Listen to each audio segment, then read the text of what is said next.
Welcome to the Optimistic Curmudgeon, where the best ideas win. I'm your host, Josh Herring. Thank you for joining us for a special series of conference talks.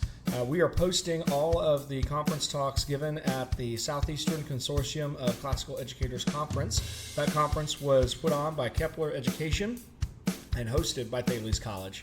I had the privilege of delivering the first plenary speech. We also had plenaries given by Dr. Jason Jewell, Dr. Sean Hadley, Dr. Robert Woods. We had breakout sessions delivered by Kristen Rudd, Jim Ranieri, and by Mark Fusco. We hope that these talks are an encouragement to you. If you are interested in learning more about the Southeastern Consortium of Classical Educators Conference, please do reach out. You can find me on Facebook, LinkedIn, and Twitter. On Facebook and LinkedIn, you can also search for the specific group, the Southeastern Consortium of Classical Educators. We hope you enjoy this series of conference talks. Welcome to Thales College and welcome to the Southern Consortium of Classical Educators Conference. My name is Josh Herring. I'm a professor of classical education and humanities here at Thales College. So on behalf of the college, welcome to our building. Welcome to the conference. I am so excited that you're all here. By my count, we actually have more here first thing in the morning than we had at our event last night at Bayo's, which says something wonderful about you all, that you're willing to get up early on a Saturday morning and come feast together on great ideas. In this session, I'm going to give a talk entitled The Literary Canon, Books Which Nourish the Soul, and then we'll get on to our breakout sessions next. Hopefully everybody's got a copy of the schedule. That should have been in your folder earlier today, or this morning when you came in. Before I get into my talk, I need to do two things. I want to tell you a little bit about Thales College, and then I also need to say a brief word about some of our sponsors that have helped make this conference possible.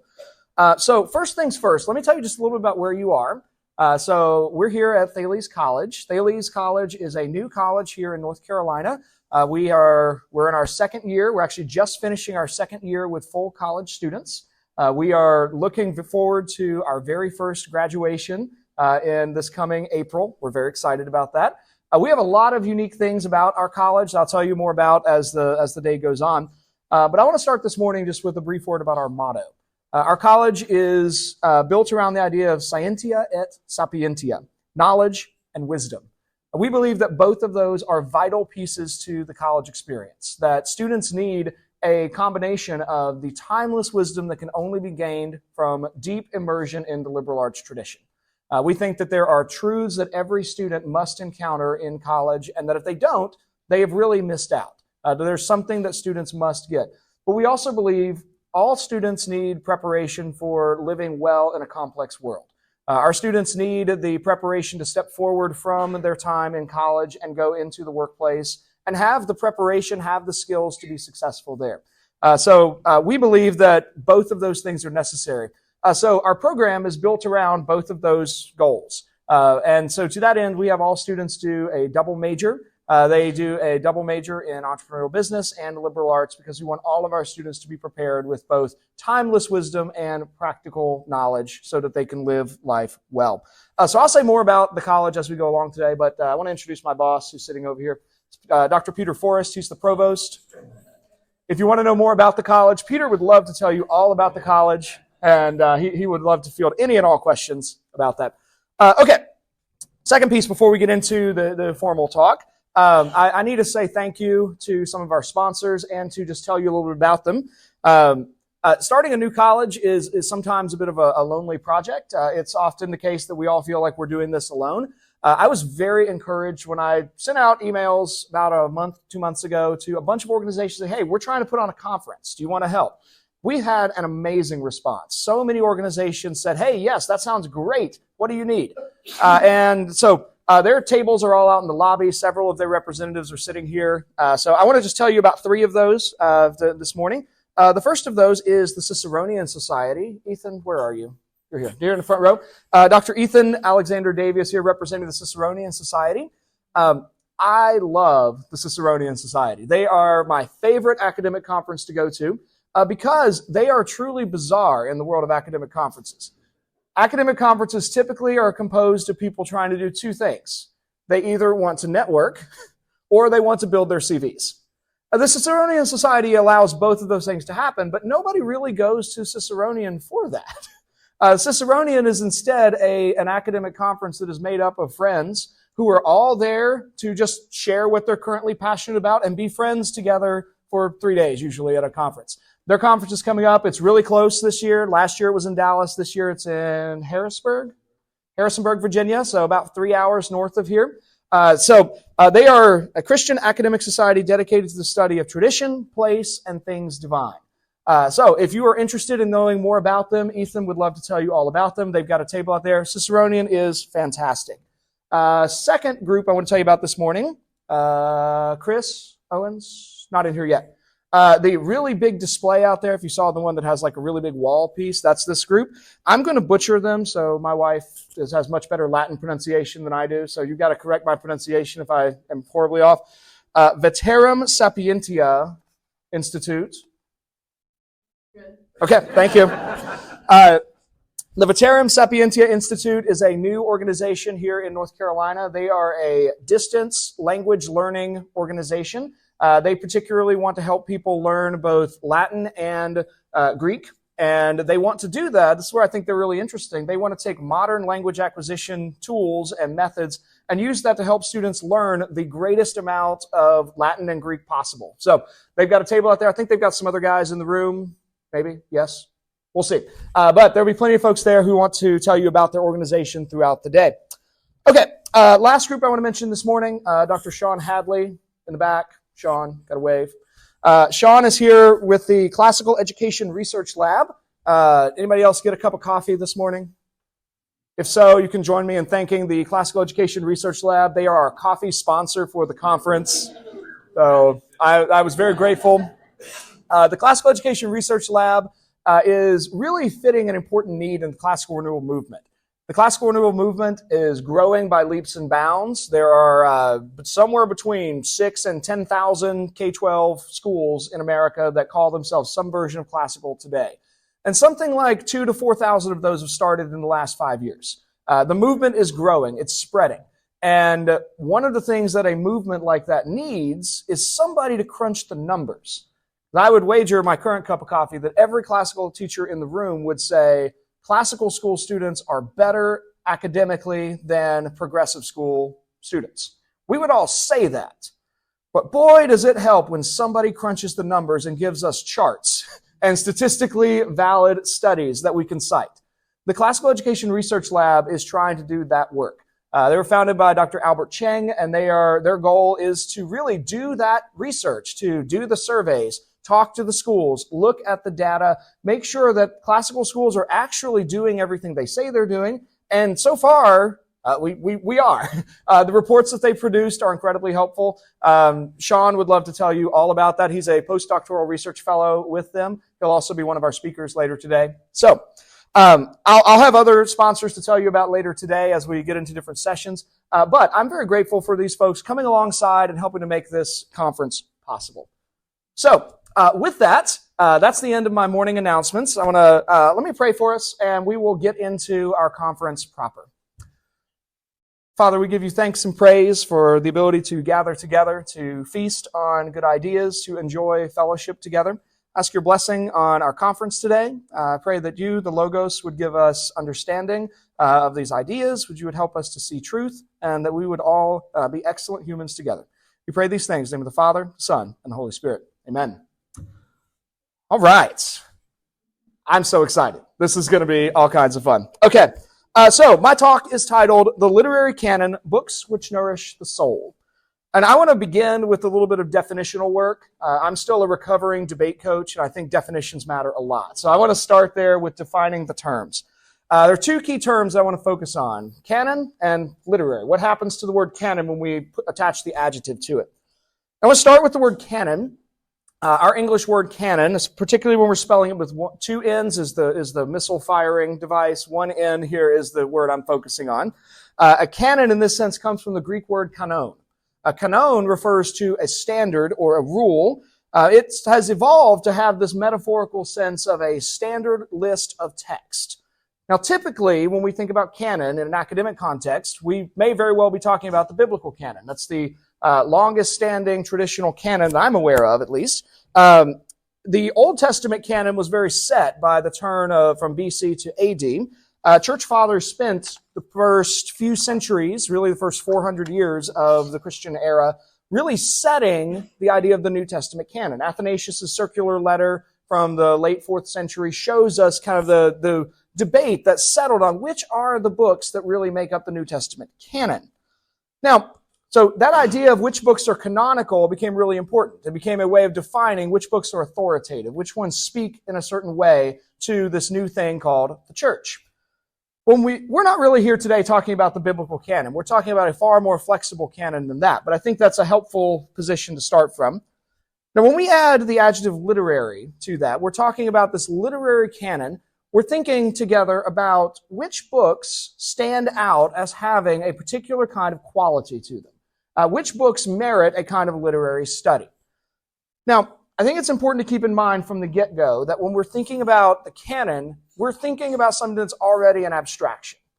There is no definitive list. There is no engraved tablet that has the canon written on it.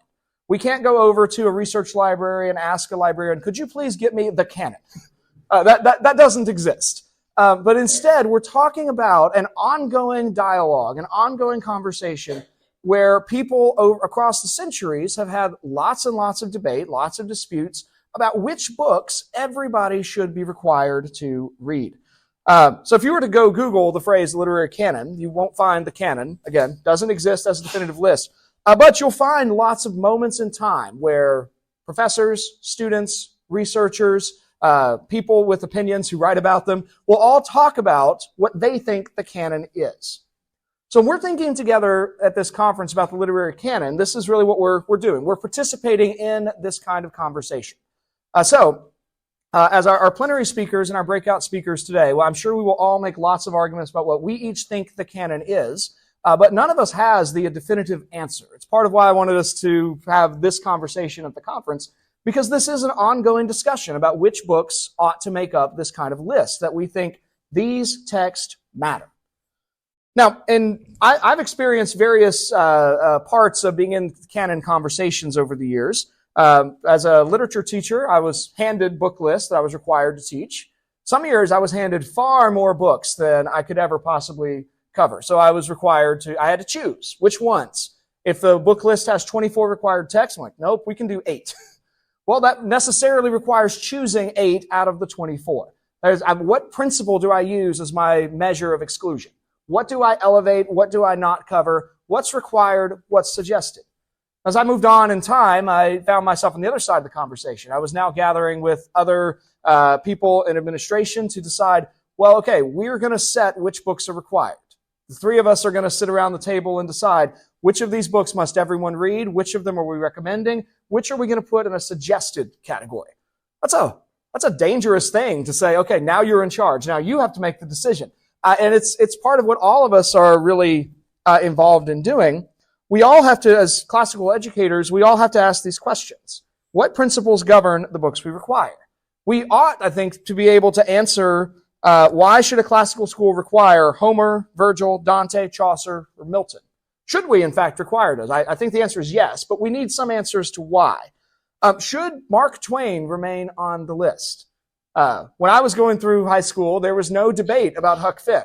It was obvious. Everyone knew. If you didn't read Huck Finn, you were uneducated. What are you doing in American literature if you don't read Huck Finn? Today, it really requires a position of courage to keep Huck Finn on the list. It requires us as classical educators to be able to make a defense for what we read and why. So, today, I want to make this argument that I think certain books clearly help shape the souls of students to a higher state of excellence. These are the books that we ought to require all students to read.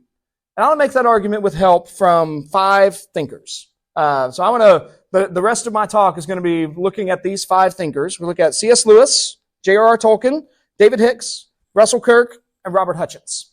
I'm going to share some passages from each of those, and then at the end of that, I want to kind of come back to this thesis. But I think there are clearly certain texts that have a certain effect on students. And these are the texts that we ought to require everyone to read. And if we're going to change the list, I think that the reason we change the list is not because some author fits some arbitrary notion of representation, but instead, a new contender to be on the list we ought to be able to defend that in terms of saying, this book actually does a better job than some other book at forming the soul of my students. And that becomes the question by which we set which books do we believe belong in the canon. So I want to start with 4 principles from C.S. Lewis's book, Experiment and Criticism. Of course, we all know Lewis's Chronicles of Narnia. Hopefully everyone in the room has read Lewis's Ransom trilogy. It's amazing. Today I want to go to a different side of Lewis that is a bit less popular, but very helpful for anybody who teaches literature. Lewis wrote a book called Experiment and Criticism. It's a slim little volume.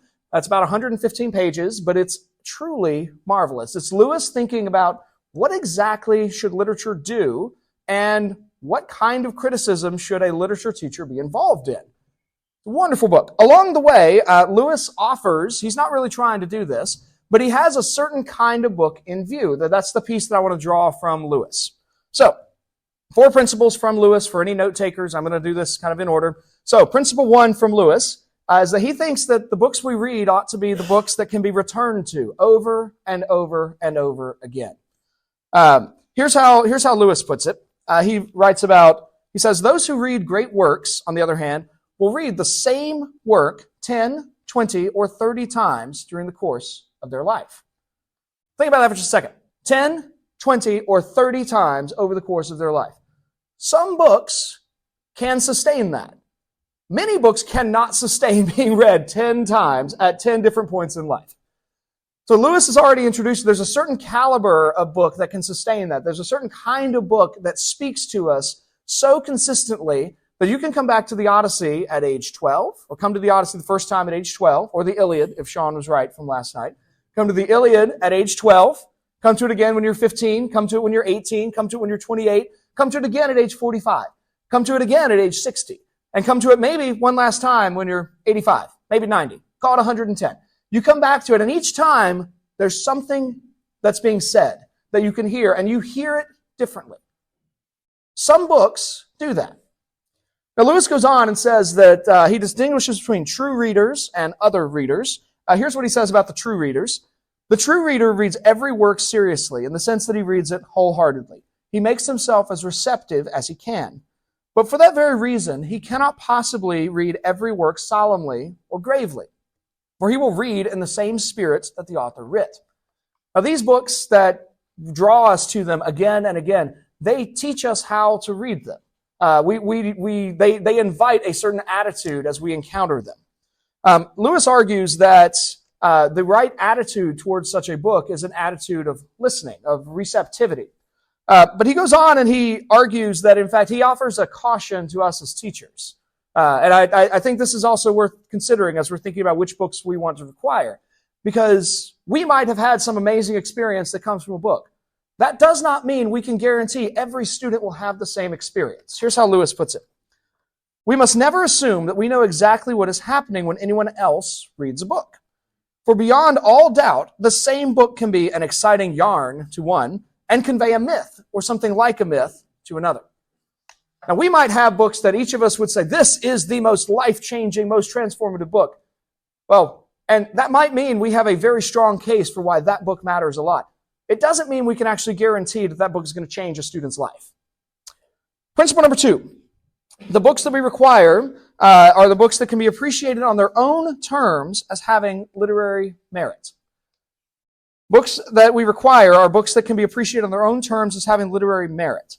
Now, Lewis argues that there's a temptation that we need to avoid. He talks about the, quote, belief that all good books are primarily good because they give us knowledge or they give us truths about life.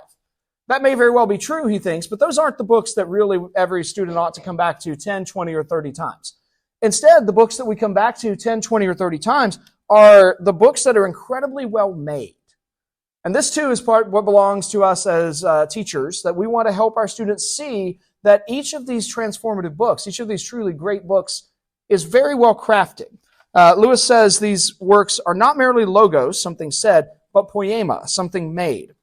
The same is true of a novel or a narrative poem. They are complex and carefully made objects. Attention to the objects they are is our first step. So these are works that we can return to again and again, and they are works that are so complex that they merit careful study. Principle 3, Lewis writes, quote, "Good literature is that which permits, invites, or even compels good reading." For Lewis, he believes that reading great works, reading literature, is a constant training in how to read. This is not just the literal decoding of phonetics. This is actually being invited into the dance of interpretation. And great literature helps us interpret things correctly. It trains us in how to do that. So the more we return to these works, the more we are being taught how to be good interpreters of what we encounter. Finally, from Lewis, he writes about certain books that enlarge our being. I'm going to read 2 passages on this idea. But Lewis thinks some books actually help us become more of who we are. Here's how he closes the experiment on criticism. He's writing about the question of why we should read at all. He says, "The nearest I have yet got to an answer is that we seek an enlargement of our being. We want to be more than ourselves. Each of us by nature sees the whole world from one point of view with a perspective and a selectiveness peculiar to himself. We want to see with other eyes, to imagine with other imaginations, to feel with other hearts, as well as with our own. We are not content to be Leibnizian monads. We demand windows. Literature as logos is a series of windows, even of doors. One of the things we feel after reading a great work is, I have got out. Or from another point of view, I have got in, pierced the shell of some other monad and discovered what it is like inside. Now, literature has this ability to draw us out from ourselves, to help us see the world from different perspectives. Now, it helps us enter into another idea, another person, to see more of the world. But this is where Lewis goes a little bit past kind of the typical way of thinking about literature. He writes in his last paragraph in this book that literary experience heals the wound without undermining the privilege of individuality. There are mass emotions which heal the wound, but they destroy the privilege. In them, our separate selves are pooled, and we sink back in sub-individuality. But in reading great literature, I become 1,000 men and yet remain myself.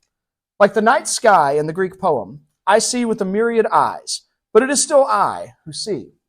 Here, as in worship, in love, in moral action, and in knowing, I transcend myself and am never more myself than when I do. So I think Lewis gives us a picture of the kind of work of literature we're looking for. We're looking for something that we can return to 10, 20, or 30 times over a lifetime. We're looking for something complex that merits our study and our attention, something that teaches us how to read it. But we're also looking for something that gets us beyond ourselves, but also helps us become more ourselves at the same time. Now, I want to go more quickly. I spent the most of my time on Lewis. I'm going to be a bit quicker on the others. I want to jump next to Tolkien. I love Tolkien's essay on fairy stories. If you've not read it, you should add this to your list of must-reads. Tolkien wrote the best essay on literary criticism in the 20th century. He gives an understanding of what the task of literature is, and he also explains what exactly is happening to us when we read a really good story that we just can't escape and can't get out of. And he does all of that in this one short essay. So you don't have to buy a big fat volume, like just one short essay. It's all over the internet. It's called On Fairy Stories. But in there, Tolkien describes what he thinks all good stories ought to do. And I think this too belongs to what we're looking for when we're considering what do we put in the list of required text. Now Tolkien starts here. He says, to ask what is the origin of stories, however qualified, is to ask what is the origin of language and of the mind. Now Tolkien believes that it's really a silly thing to do true linguistic literary history. He doesn't really want to track back the original story. Instead, because he believes that story is natural to the human person. We as human beings are always storytellers. And so instead, his question becomes, what actually is a good story? And I'm just going to draw out 2 things from his theory. There's a lot more in this essay. But the first of them is in this passage. Tolkien writes, what happens is that the story maker proves a successful sub-creator. He makes a secondary world which your mind can enter. Inside it, he relates what is true. It accords with the laws of that world. You, therefore, believe it while you are, as it were, inside. The moment of disbelief arises, the spell is broken, the magic, or rather art, has failed. You are then out in the primary world again, looking at the little abortive secondary world from outside. This is Tolkien's description of what happens when you encounter a truly excellent book or short story. It pulls you in. The author has created a secondary world. Inside that world, the story exists and it happens and you experience it. Now, if the author does this well, it all holds together. If the work is done poorly, you can't really get rid of your disbelief. You don't really inhabit the world. It doesn't really draw you in. When this happens, Tolkien writes that something happened, a process happens he calls recovery. Here's how he describes this. Recovery, which includes return and renewal of health, is a regaining, the regaining of a clear view. I do not say seeing things as they are and involve myself with the philosophers, though I might venture to say seeing things as we are or were meant to see them, as things apart from ourselves. Now, if you know Aristotle, you may remember Aristotle's book, The Poetics, where he builds an idea called mimesis as the original explanation of what happens in drama. This is Tolkien's taking that idea and saying, this is actually what it's all about. Great books pull us in, they show us something, and because we see it in the story, we better understand reality for seeing it in the story. It reflects reality back to us, and we understand the real more for having seen it in the image. This too is what we're looking for. We're looking for works that are so well done, they draw us into the world, they help us better understand reality because we've spent time in that particular story. Now, I want to shift next to my third thinker. I've spent a lot of time this year with David Hicks' book, Norms and Nobility. David Hicks it's such a great little book. I shouldn't call that little. It's a short, but it's not that short. It's dense. There's a lot happening in Norms and Nobility. But Hicks was one of the first people to actually work as a classical educator and writing a book to classical educators. He came out with Norms and Nobility in the 1980s. And in there, he spends a lot of time on what exactly is the core of classical education. And he's one of the early folks who really focuses on literature as that core. Here's how he puts this, what happens in a good classical education. He says, each new generation of students begins at the beginning with Homer and Hesiod, refining, perhaps reinterpreting the primal stamp, but never presuming to set up a rival ideal, and never daring to give in entirely to pragmatic doubts. Classical education begins at the beginning with Greek mythology, and it begins passing on a certain thing that Hicks calls the ideal type, where literature is the place where students really do perceive an ideal of what it means to be human. And literature is a constant training in this question of what does it mean to be human and how can I aspire to great things through seeing the answers that previous authors have given. Hicks writes, the poet's myth teaches this ideal type by example, not precept, and allows the student through his imagination to participate in the past, partaking of the ideal. The student is invited to see this ideal and not just to have the teacher say, courage is great, be courageous, but instead read the stories of heroes and see the hero charging through into danger regardless of personal pain. And suddenly in seeing that, the student perceives the ideal type and sees how he can aspire to be that ideal. Hicks argues that classical education eventually fills the young person's head with the sound of voices, the impassioned debate of the many figures of myth and history concerning what is good, beautiful, and excellent in man. Through his imagination, the student participates in this dialectical confabulation. It's a great phrase. And his thoughts and actions become literally involved with the ideal type. The ideal is refined, and action and thought join inextricably in the life of virtue. Now, this ideal is constantly encountered and reinforced and challenged through the course of an excellent education. Hicks argues that the past shows us that man has only understood himself and mastered himself in pursuit of a self-transcendent ideal, a golden fleece, a promised land, a holy grail, a numinous windmill. It's the task of an excellent education to give students that ideal that helps them to see themselves in a story where they aspire to great things. This too is part of what we're searching for. When we're asking, what books do we require? Part of the thing we should consider is what vision of life does this book hand to the student? Does it help the student see great things in the world? Or does instead it offer a lower vision of reality, a lower vision of human nature? Now next up, I want to turn to Russell Kirk and what Russell Kirk believed literature should do.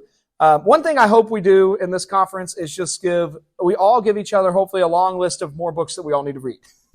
Russell Kirk is great for doing that himself, but he's also somebody that everybody needs to know. We all need to keep Russell Kirk on our shelves. He's truly fabulous. I want to reference two of his books, The Sword of the Imagination and then Enemies of the Permanent Things.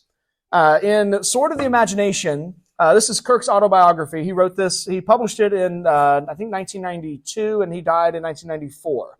So it's the last statement of really what he believed his life's work was all about. Kirk was a giant of the mid-20th century thought. He wrote about almost everything, but he's particularly significant for conservatism and really the idea of the moral imagination. But he argued that literature is meant to wake the moral imagination through the evocative power of humane letters. Certain texts awake this moral imagination, and that's really what he thought people ought to read. Now, Kirk spent a lot of his career writing about literature, writing about what English teachers ought to do, and he saw the literary field as really a key battleground in culture. Here's how he describes this. And again, he's writing this in the early 1990s after decades of thinking about literature. Here's how he puts it. The art of decadence and nihilism, the literature of meaningless violence and fraud, presents us with the image of man unregenerate and triumphant in his depravity. This is the domain of the literary party of disorder. In our time, the disciplines of humane letters and of scholarship are disputed in a debatable land by the partisans of order and the partisans of disorder. In this clash, often the enemies of the permanent things gain the advantage. Yet their victory is Pyrrhic. For in undoing order, they undo themselves. Kirk wrote that roughly 30 years ago. I think that still fits as an accurate description of literary study today. The partisans of disorder really do devour themselves. I think part of what Kirk offers us is a call to read the things that actually do help us all perceive order more fully. Now,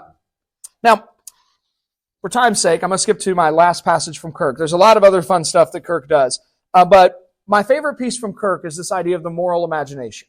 I think it's really vital that we consider the role that literature plays in shaping the moral imagination.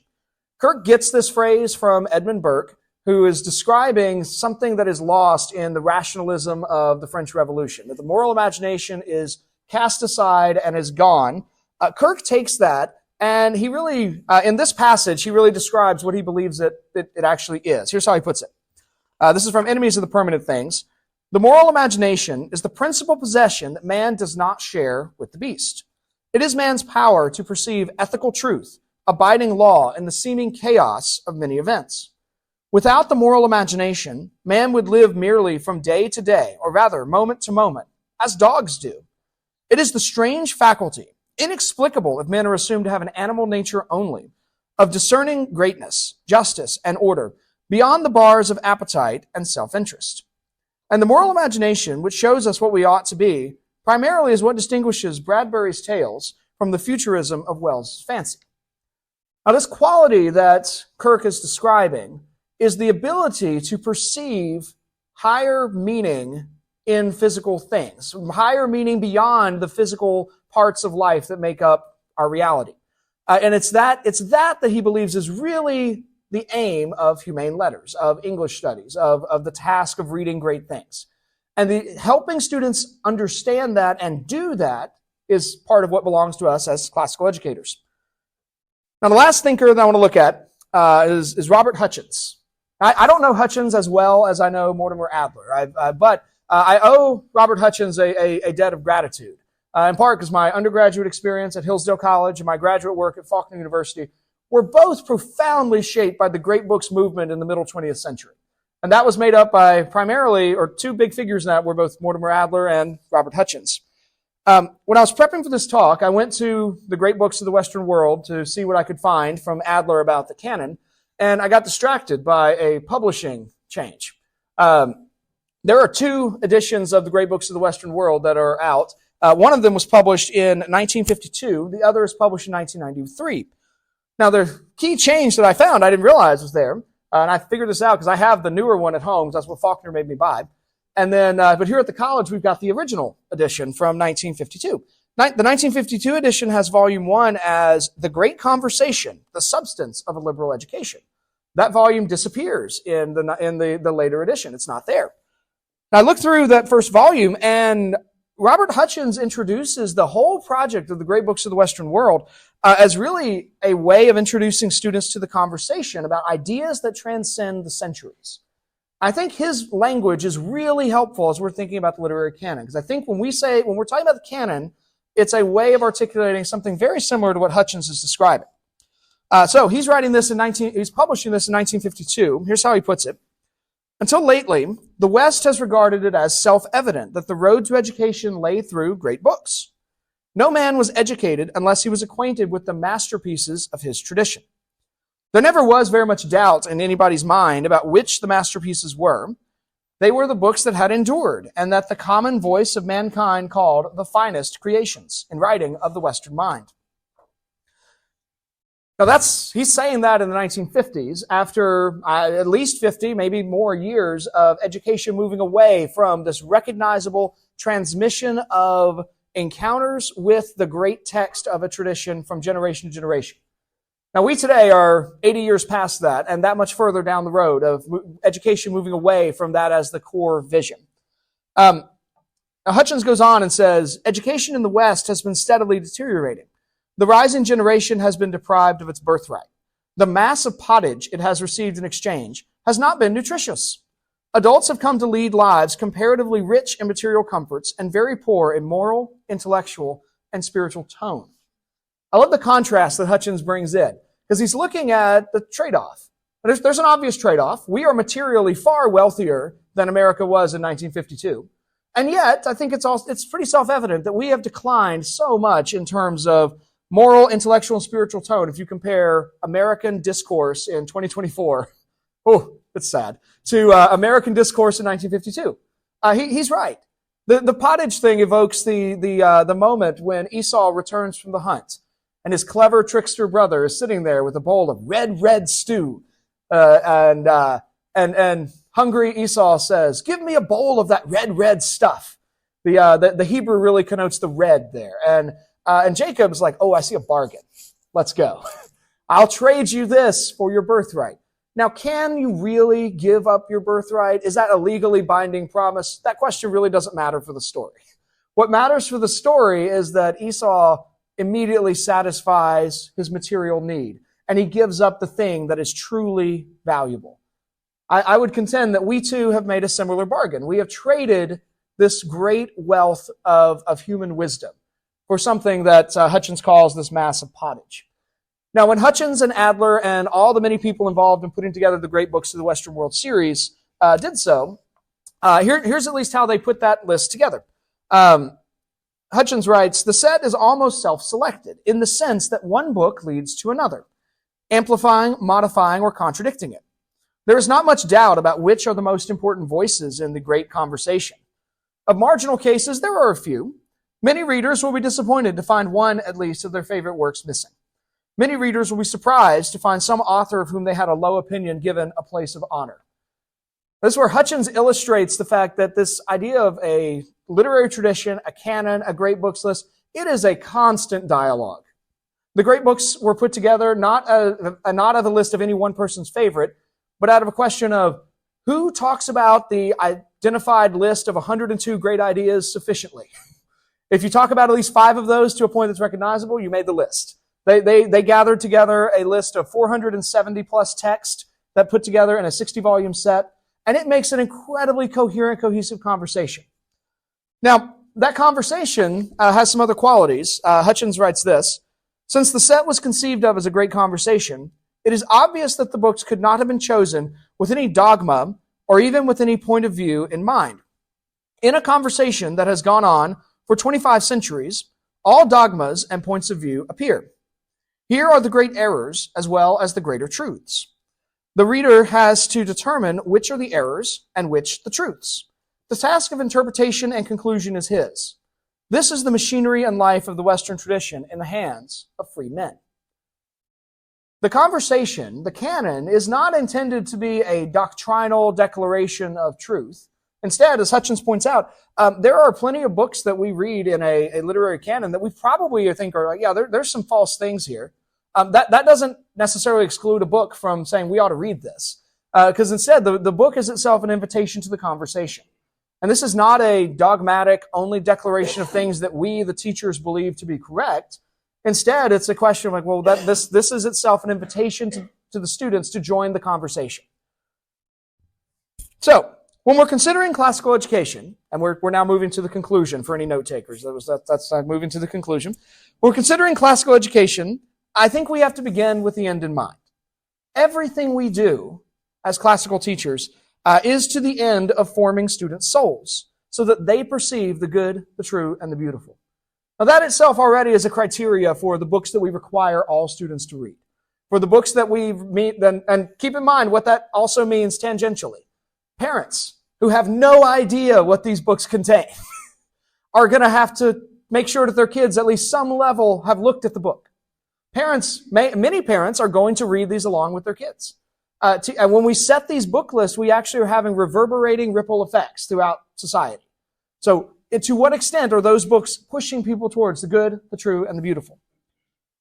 So we must require books that we know accomplish that end. Not books that are currently on a bestseller list. Not books that maybe do this for us personally and are great today.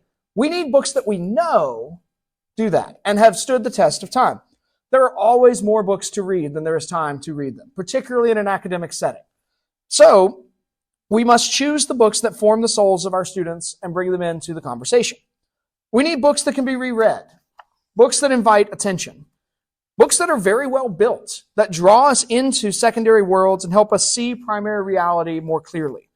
Books that set forth an ideal type and summon us to the best of what it has meant to be human. Books that awaken the moral imagination, that invite us to see the world as meaningful. The books that have done this for centuries, they're obvious. They stand forth. They're not hidden. They're there. These are the books that are in the Great Conversation. These books, I think, make up the flexible literary canon. They are books which nourish the soul, and they remind us that we are fearfully and wonderfully made, that the world remains good and very good. Now, we can always consider adding new titles to the canon, but let us be sure that they merit that status. We cannot settle for cheap fakes or processed corn syrup. Nothing less than good meat should satisfy our literary souls. These are the books that nourish our souls. These are the books that we should require all students to read. Welcome to the Optimistic Curmudgeon, where the best ideas win. You're listening to a show that is all about ideas, about the search for wisdom and knowledge through conversation. My guests all have something to say and have the credentials to say it persuasively. Here, the conversation continues. Thank you for joining me for the latest episode of the Optimistic Curmudgeon.